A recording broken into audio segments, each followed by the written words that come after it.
দুই মালি এক ফুল শিরোনামটা এরকম হলে ভালো হতো। সদ্য একটা সংবাদ সামনে এসেছে, সংবাদ সামনে আসার পরে খুব বেশি একটু চমকে গেছিলাম।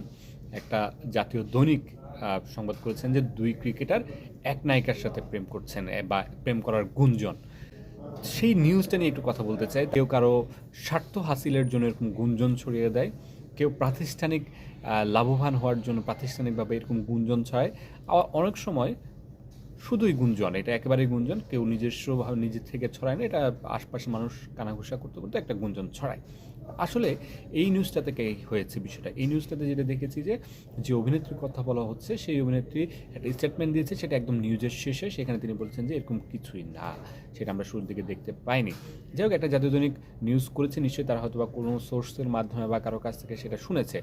এখানে নাজমুল শান্তর নাম এসেছে অধিনায়ক, এখানে তাহিদ হৃদয়ের নাম এসেছে এবং একজন নায়িকার নাম এসেছে। এখানে কিন্তু তাহিদ হৃদয় বা নাজমুল শান্তর কোনো স্টেটমেন্ট নেওয়া হয়নি বা তাদের সাথে যোগাযোগের চেষ্টা করা হয়েছে বলেও কোনো কিছু দেখিনি, তাদের কোনো স্টেটমেন্ট নাই। তার মানে আমি যেহেতু সাংবাদিকতা করি, আমি যতটুকু বুঝি যে এটা আসলেই হয়তো বা বেশিরভাগ মানে সম্ভাবনা বেশি গুঞ্জনের।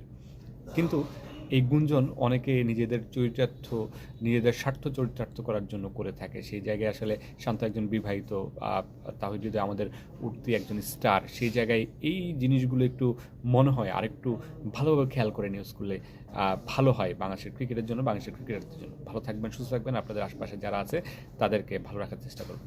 আল্লাহ হাফেজ।